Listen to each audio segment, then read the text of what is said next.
बिस्मिल्लाहिर्रहमानिर्रहीम। अस्सलाम वालेकुम नाज़रीन, मैं हूं साकिब राठौर पाकिस्तान के दारुल हुकूमत इस्लामाबाद से। नाज़रीन इकराम, आज chief justice of Pakistan Umar Ata Bandial ने जाते जाते एक बहुत बड़ा छक्का मारा है। वो तरमीमी बिल जो पेश किया गया था और उसके ऊपर सुप्रीम कोर्ट में केस चला गया और वो उसकी समाअत होती रही और आज 2-1 के फैसले से तमाम सियासतदानों की नींदें हराम हो चुकी हैं। कोर्ट रूम के अंदर आज क्या होता रहा, कोर्ट रूम के बाहर क्या होता रहा, हमारे साथ मौजूद हैं सीनियर कोर्ट रिपोर्टर हैं इकराम राजा साहब। राजा साहब, सबसे पहले तो आपका प्रोग्राम के लिए वक्त देने का शुक्रिया। ये बताइएगा कि आज जो बंदियाल साहब ने जाते जाते एक सिक्सर मारा है, इसके ऊपर आप क्या कहते हैं? जी देखें, बड़ा प्रेशर था बंदियाल साहब के ऊपर और आखिरी के जो तकरीबन 5 से 6 माह उन्होंने गुजारे हैं। जब से जो इमरान खान को हुकूमत से निकाला गया, पहले तो उन पर तनकीद ये हुई कि उन्होंने रोका, मतलब पीटीआई के जो ख़ास तौर पर चाहने वाले लोग हैं उनका ये था कि आपने रोका नहीं है और आपने इमरान खान के ख़िलाफ़ उस साजिश का आप हिस्सा बने। चूँकि बहुत तनकीद हो रही है उस सारे जो रजीम चेंज चीज़ें हुई हैं, तो उस पर बड़ा उनके ऊपर दबाव था। और फिर उसके बाद इमरान खान के जाने के बाद जो रिसेंट हालात बने पाकिस्तान में, पंजाब और खैबर पख्तूनख्वा में इंतखाबात के हवाले से उन्होंने एक फ़ैसला दिया कि 14 मई को इंतखाबात करवाएं। आज तक इलेक्शन नहीं हुए, 6 माह हो गए हैं। पंजाब और खैबर पख्तूनख्वा में निगरान हुकूमतों को 6 माह हो गए हैं और अभी भी मुल्क में अदालत भी नहीं लगी, तौहीन अदालत भी नहीं लगी। तो बड़ा मुतालबा किया जा रहा था कि आप एक्शन लें, आपकी अपनी डेट दी है, तौहीन अदालत लगाएं, और लगती भी है। इसमें कोर्ट के वाज़े ऑर्डर्स हैं, उसके बावजूद आप कुछ नहीं कर पा रहे, आप हेल्पलेसनेस हैं, कशकार हैं। लेकिन अब जो इमरान खान की ये पटिशन चूँकि इमरान खान की थी और फैसला इमरान खान के हक़ में आ गया है, तो मेरा ख्याल है चीफ जस्टिस ने जाते जाते एक पीटीआई के जो ख़ास तौर पर जो चाहने वाले हैं या जो लोग हैं सोशल मीडिया पे ख़ास तौर पर उनकी बहुत बड़ी स्ट्रेंथ है, उनकी निगाह में थोड़ी सी वो रेपुटेशन अपनी बहाल किया है। और ना सिर्फ, लेकिन यहाँ पे मैं माज़रत आपको इंटरप्ट कर रहा हूँ, पीटीआई के जो सोशल मीडिया के जितने लोग हैं या उनकी वो रेपो अपनी उनके दरमियान में बहाल तो कर चुके हैं, लेकिन कहीं और भी उनकी रेपो बहाल हो चुकी है। यही बात मैं करना चाह रहा था कि ना सिर्फ इधर, अब तो उन्होंने दोनों तरफ स्टैब्लिशमेंट की तरफ आपका इशारा था, स्टैब्लिशमेंट की निगाह में भी, क्योंकि देखें जनरल बाजवा, आसिफ जरदारी और शहबाज शरीफ को मामला तय करके लेकर आए, ये ऑन रिकॉर्ड है। मैं बरमला इसका इजहार बार बार कर रहा हूँ कि ये जो पाकिस्तान में हुकूमत तब्दील हुई फ़ौज की मर्ज़ी के साथ ही हुई और इसमें उस वक्त के आर्मी चीफ जनरल बाजवा जो हैं वो ऑन बोर्ड थे। लेकिन उनके आने के बाद, हुकूमत बनने के बाद, पीडीएम ने क्या किया कि अपने ज़ाती और जो सियासी अपनी ज़ात के जो मामला थे उनमें पड़ गए और ये मिशन लेकर आए। बताया गया कि इमरान खान जो हैं वो हुकूमत में पाकिस्तान की जो फ़ॉरेन जो ताल्लुकात हैं दूसरे ममालिक के साथ, वो ख़तरे में पड़ गए हैं, मुल्क डिफ़ॉल्ट होने जा रहा है, हम बचाने आए हैं। लेकिन आने के बाद ऐसे एक्सप्रेशंस आए कि जैसे मुल्क बचाने नहीं, अपनी ज़ात बचाने आए। तो उसका फैसला आज हो गया है कि आप ज़ात नहीं बचा सकते। आज जब फैसला आया और उसके बाद हमने देखा कि मीडिया और सोशल मीडिया हो, डिजिटल हो, कहीं भी जो इजहार राय की जितनी वेबसाइट्स हैं या प्लेटफॉर्म है, उनके ऊपर जो पीटीआई है वो एक अलग बयानियाँ लेके चल रही है। लेकिन खलबली जो मची है वो मुस्लिम लीग नून और ज़्यादा पीपल्स पार्टी के अंदर मची है। क्या कहेंगे इसके ऊपर? थोड़ी देर पहले मैं स्क्रीन देख रहा था तो राना सनाउल्लाह लाहौर से प्रेस कॉन्फ्रेंस कर रहे थे। राना सनाउल्लाह को अचानक ये प्रेस कॉन्फ्रेंस क्यों करना पड़ी? ज़ाहिरी बात है, इतना बड़ा फैसला आया, उसके बाद उन्होंने आके बताया कि नवाज़ शरीफ की आमद के लिए तैयारियां जारी हैं। ये है वो एक मैसेज उन्होंने दिया है कि हम पीछे नहीं हटने वाले, क्योंकि इसमें जो आज जो नैब की तरामीम कलअदम करार दी गई हैं, इसमें तकरीबन 14 साबिक वज़राए आला हैं, 6 साबिक वज़राए आज़म हैं, 1 साबिक सदर आसिफ अली जरदारी हैं और इसमें तकरीबन लगभग कोई 20 से ज़ायद साबिक बड़ी पोस्टों के ब्यूरोक्रेट्स हैं। इसमें ये सारे रगड़े जा रहे हैं। इसमें फौज के कुछ ब्रिगेडियर्स भी हैं, कुछ लेफ्टिनेंट जनरल्स भी हैं। इन सब के खिलाफ ये नैब के केसेस की फाइलें बंद हुई थी, ये दोबारा फाइलें खुल रही हैं और ये टोटल अमाउंट जो इस वक्त बताई जा रही है 700 अरब रुपए, 700 अरब रुपए पाकिस्तानी। ये केसेस इस वक्त नैब के पास फाइलें, नैब बता रहा है कि हमारे पास फाइलें बंद हैं, केस जेन्युइन है, उनकी इन्वेस्टिगेशंस होनी चाहिए। नैब समझता है कि केस जेन्युइन है, जाहिर बात है नैब ने शुरू किए हैं। लेकिन जब तरामीम हुई तो वो सारी की सारी फाइलें बंद हो गई। अब नैब की जो अब इतलात आ रही हैं वो ये कह रहा है कि 700 अरब रुपए की जो फाइलें हैं वो आइंदा इसी हफ्ते में, मतलब 7 दिन का टाइम दिया आज के फैसले में। लेकिन वो जो खुलेंगी। गुज़श्ता 2-3 फैसले थे जस्टिस उमर अता बंदियाल के, उनके ऊपर अमल दरामद ना होना, और उसके बाद आज का फैसला है, आज उनकी जो कैरियर है उसका आज आखिरी दिन भी था। क्या समझते हैं कि इस फैसले के ऊपर अमल दरामद होगा?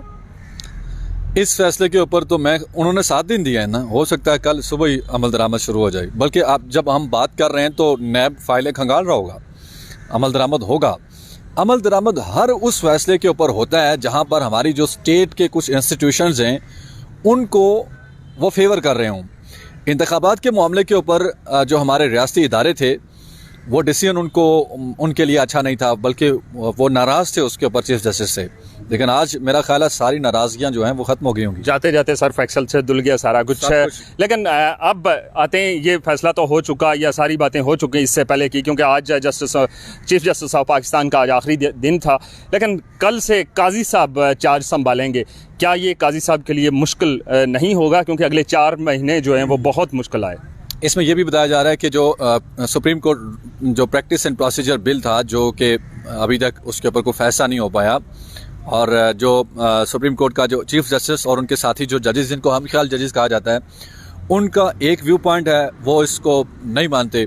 जबकि जो काजी फाइज ईसा हैं उनकी एक स्टैंडिंग है इसके ऊपर। वो कहते हैं कि पहले इसके ऊपर डिसाइड करें कि सुप्रीम कोर्ट में बेंचों की तश्कील से लेकर सो मोटो लेना और फिर उसके ऊपर नजरसानी, ये सारी चीज़ें जो हैं वो समझते हैं कि इनके ऊपर पहले फैसला होना चाहिए। और लेजिस्लेशन तो इसके ऊपर पार्लियामेंट ने की हुई है।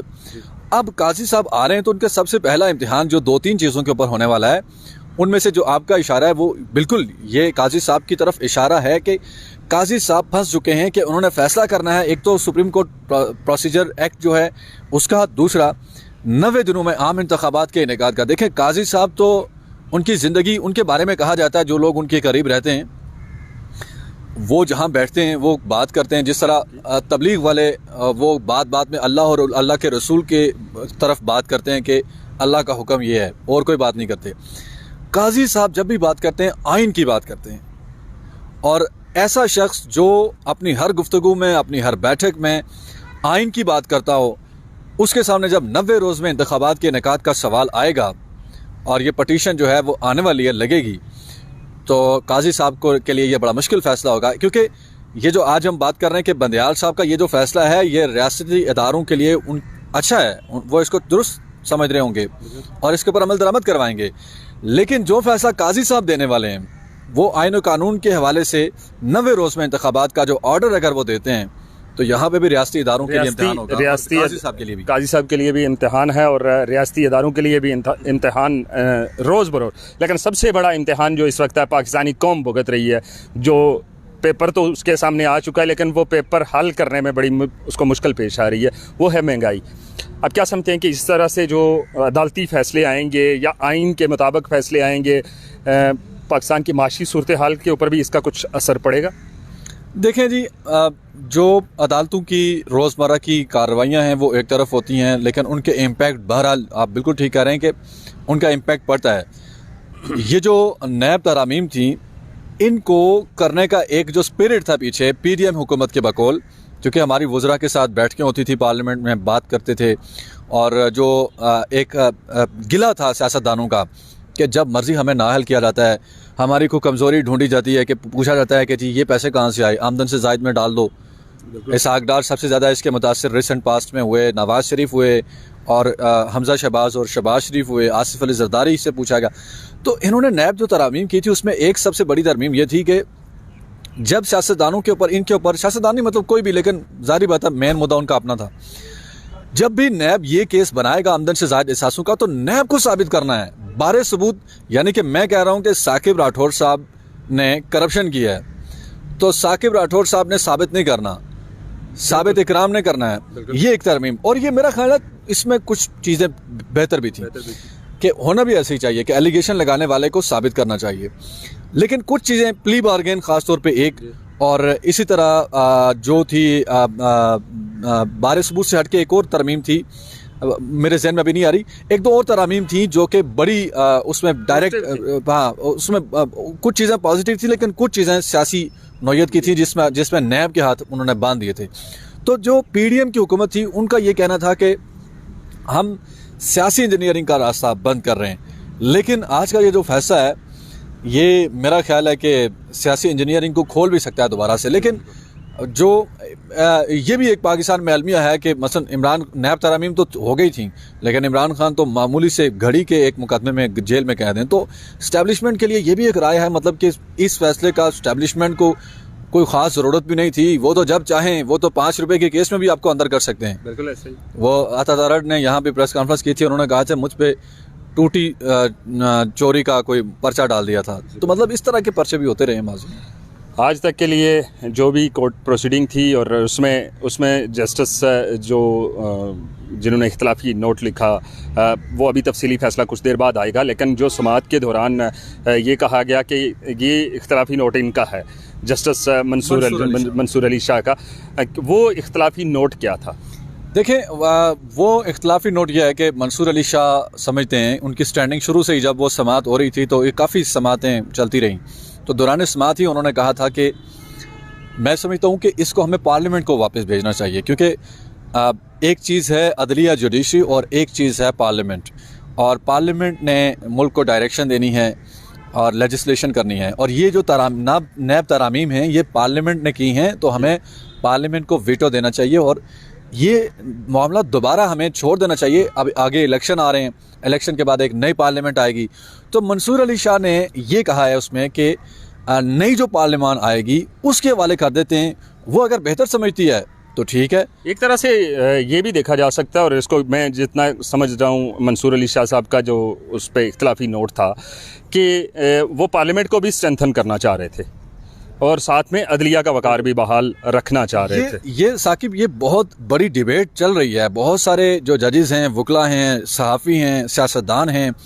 वो इस ख्याल के इस मंसूर अली शाह के इस इख्तलाफी नोट के हम पल्ला वो अपनी इज़हार राय रखते हैं वो, और वो ये समझते हैं कि पाकिस्तान में जुडिशरी को अदलिया को पार्लियामेंट की उसका नहीं ताबे नहीं, मतलब कि उसकी अपनी देखें ना, आइन में हमारे सेपरेशन ऑफ पावर्स हैं, जुडिशरी की अपनी एक सेपरेशन के अंदर पावर्स हैं और पार्लियामेंट की अपनी एक उसकी हदूद हैं, तो अब इनके अपनी अपनी हदूद में रहना चाहिए। तो ये मेरा ख्याल है कि उसी थॉट का एक जस्टिस मंसूर अली शाह का इख्तलाफी नोट है कि हमें अपनी जो सेपरेशन ऑफ पावर्स में जो हमें पावर्स दी गई हैं हमें उसी में रहना चाहिए, उससे बाहर नहीं जाना चाहिए। आखिरी सवाल आपसे ये पूछूंगा कि ये जो आज का फैसला आया पाकिस्तान तहरीक इंसाफ के लिए, दिखने में तो ये बहुत बेहतर है, वो खुशी मना रहे हैं, शादियाने बजा रहे हैं, लेकिन क्या सियासी तौर पर पाकिस्तान तहरीक इंसाफ इंतखाबात में इस फैसले की रोशनी में कहीं पे आपको लग रहा है कि वो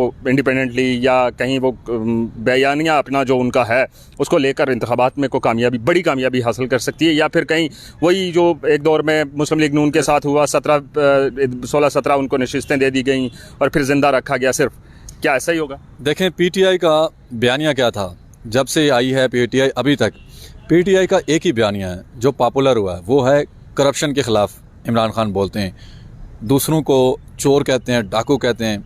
और आज ये जो फैसला आया है तो डेफिनेटली ये पीटीआई को बड़ा सांस देगा और स्ट्रेंथ देगा और ये जलसों में। लेकिन अब बदकिस्मती ये है पीटीआई की कि इस बयानिए के ऊपर खेलने वाला सिर्फ इमरान खान है, बाकी लोगों को खेलना नहीं आता, इस बयानिए को बनाना नहीं आता। लेकिन कहीं ना कहीं जो बाकी लोग हैं, बाकी लोग उसके अंदर इन्वॉल्व भी हैं। देखे ना, वकला इस वक्त सबसे ज्यादा वकला हैं पीटीआई की, और जो पीटीआई की कोर कमेटी सारे मामलात को देख रही है उसमें फ्रंट फुट के खिलाड़ी सारे वकला हैं, और वो तो भरपूर तरीके से इमरान खान के उस बयानिए के साथ खड़े नजर आते हैं, और वो जेल में भी जाकर वहाँ से इमरान खान से हदायत देते हैं, और फिर सुप्रीम कोर्ट या हाई कोर्ट में जहाँ पे भी जो मामलात होते हैं कानूनी पहलुओं के, वो उसको उठाते हैं।